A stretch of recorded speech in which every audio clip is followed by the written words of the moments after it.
Assalamualaikum warahmatullahi wabarakatuh. Perkenalkan, nama saya Putri Rindam Savana dari kelas Rekayasa Perangkat Lunak Shift B yang hari ini akan mempresentasikan hasil UTS, yaitu Rancang Bangun Sistem Tugas Akhir.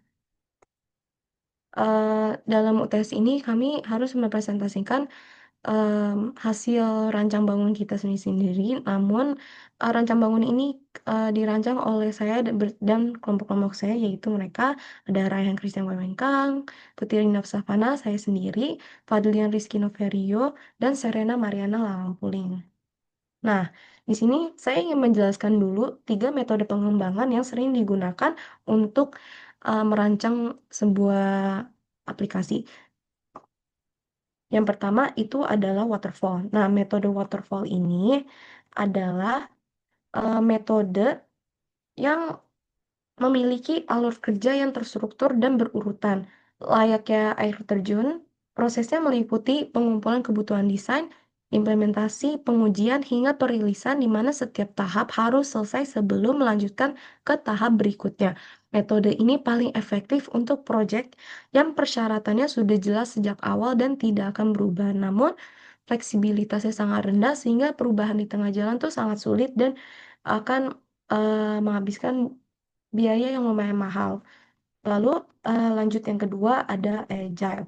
Nah, agile ini memecah proyek menjadi siklus kerja pendek yang berulang, biasanya 2 sampai 4 minggu. Lalu setiap em, siklus kerja ini menghasilkan bagian produk yang fungsional. Fokus utamanya adalah kolaborasi tim, adaptasi terhadap perubahan, dan pengiriman produk secara bertahap. Model ini efektif untuk proyek kompleks yang kebutuhannya dinamis atau sering berubah dengan tingkat fleksibilitas yang sangat tinggi.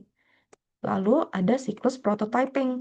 Nah, prototyping ini berfokus pada pembuatan model kerja awal yang diuji coba oleh pengguna untuk mendapatkan feedback user. Fokus utamanya adalah memvalidasi dan memperjelas kebutuhan pengguna yang belum pasti. Model ini ideal kalau tim atau pengguna tidak yakin dengan kebutuhan akhir. Untuk fleksibilitas ini tinggi pada fase awal untuk eksplorasi kebutuhan. Nah, eh, metode yang kami gunakan untuk rancang bangun aplikasi sistem tugas akhir adalah prototype. Tapi kenapa sih kita milih prototype? Nah, eh, kami memilih prototype karena sistem tugas akhir ini melibatkan eh, banyak pengguna. Yang pertama ada mahasiswa, dosen pembimbing akademik, dosen penguji, dan koordinator TA. Kebutuhan mereka ini bisa dibilang sangat beragam dan tentu saja berbeda dan belum terdefinisi secara rinci di awal. Pendekatan prototype memungkinkan kami membuat model awal sistem, misalnya bisa dalam bentuk mockup menggunakan Figma atau HTML CSS untuk mendapatkan umpan balik langsung sebelum dikembangkan penuh.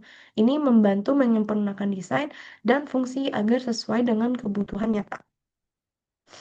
Lalu di sini ada user story. Yang pertama itu ada mahasiswa, di mana mahasiswa ini bisa memilih 3 model tugas akhir. Yang pertama ada publikasi, reguler, skripsi. Mereka juga mengajukan proposal TA ini secara online, melakukan bimbingan minimal 8 kali, mendapatkan notifikasi terkait deadline, seminar, sidang, dan revisi, mengunggah file berupa proposal, laporan, revisi. Nah, mahasiswa ini memiliki dosen pembimbing, di mana dosen pembimbing ini bisa memverifikasi proposal mahasiswa serta memberi feedback. Mereka juga bisa mencatat bimbingan mahasiswa dan menulis komentar tiap pertemuan. Nah, komentar ini tuh bisa kayak revisi dan lain-lain. Mereka juga bisa melihat histori pembimbingan dan laporan progres mahasiswa agar terciptanya transparansi antara dosen pembimbing dan mahasiswa. Lalu ada koordinator TA, di mana koordinator TA ini bisa menetapkan dosen pembimbing dan dosen penguji untuk mahasiswa, memantau progres TA seluruh mahasiswa, dan mengelola data pengguna. Nah, data yang diolah ini ya data mahasiswa, dosen, bahkan mereka bisa mengelola jadwal sidang. Lalu ada dosen penguji, di mana dosen penguji ini bisa melihat proposal mahasiswa yang mereka uji, memberikan catatan revisi pada sidang akhir, dan menilai hasil hasil sidang akhir mahasiswa.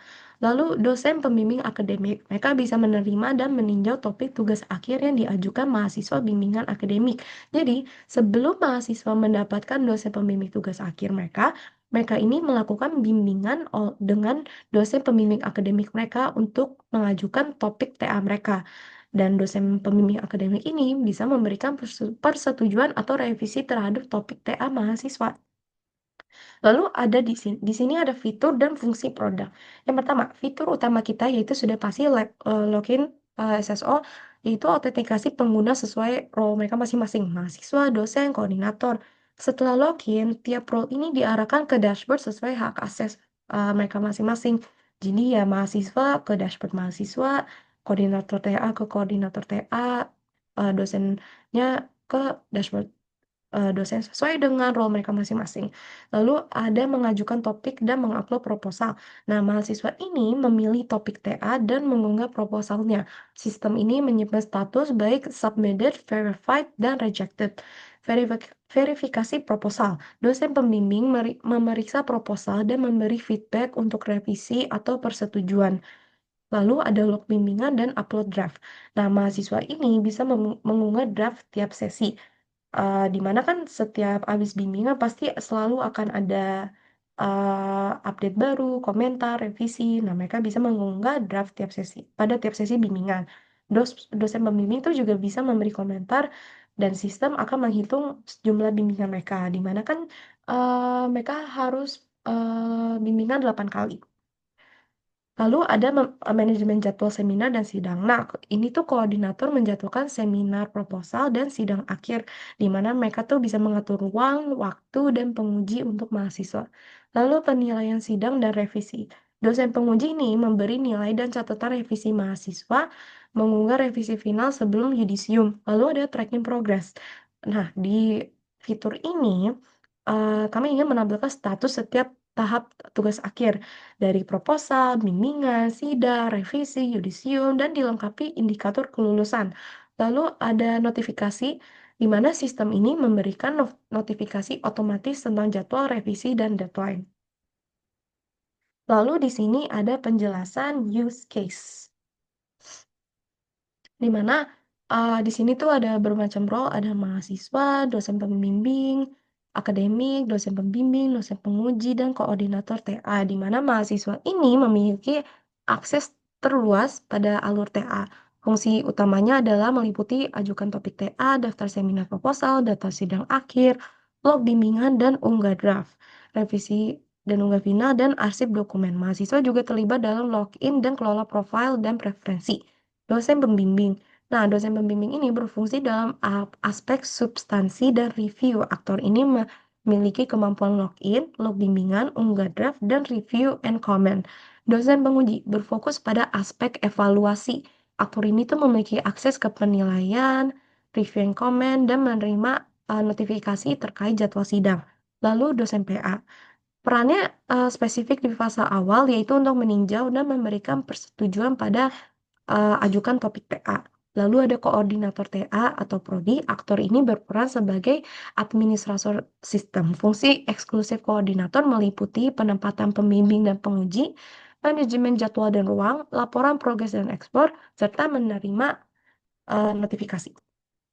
Lalu di sini ada activity diagram, di mana ini dalam point of view-nya mahasiswa, yaitu yang pertama mahasiswa melakukan login tentu saja untuk dialihkan ke dashboard mahasiswa. Nah, kalau misalkan profilnya tidak lengkap, mereka harus melengkapi profil dulu dan preferensi notifikasi. Namun jika profil mereka sudah lengkap, mereka akan lanjut memilih 3 opsi topik TA, yaitu kan ada skripsi, reguler, serta publikasi. Lalu ada mengajukan topik ke dosen PA. Jika dosen PA setuju, mereka akan langsung membawa proposal. Jika tidak setuju, mereka akan merevisi topik dulu. Lalu submit proposal untuk seminar proposal, yaitu sempro. Verifikasi proposal oleh koordinator TA. Jika disetujui, mereka akan seminar proposal. Jika tidak, mereka akan menunggu sampai proposal disetujui. Lalu jika sudah disetujui, mereka lanjut ke sidang seminar proposal, yaitu sempro. Eh, Kalau lulus sempro nih, mereka akan langsung mendapatkan dosen pembimbing. Tapi kalau tidak, mereka akan submit proposal untuk seminar proposal. Bisa dibilang ini mengsubmit ulang hasil revisi-revisi. Jika sudah mendapatkan dosen pembimbing, mereka akan mulai bimbingan minimal 8 kali.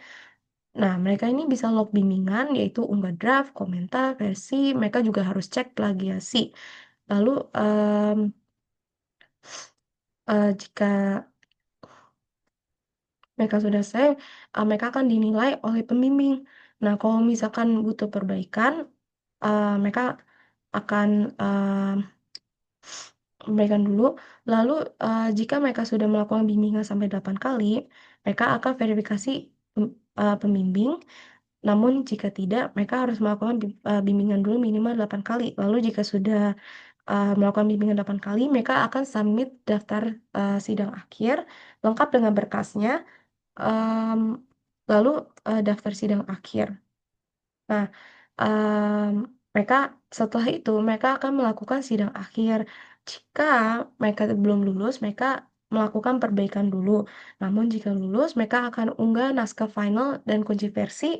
Lalu dokumen akan diarsip atau diunduh secara resmi dan jika sudah selesai, mereka akan melaksanakan yudisium. Sekian dari saya, kurang lebihnya mohon maaf. Wassalamualaikum warahmatullahi wabarakatuh.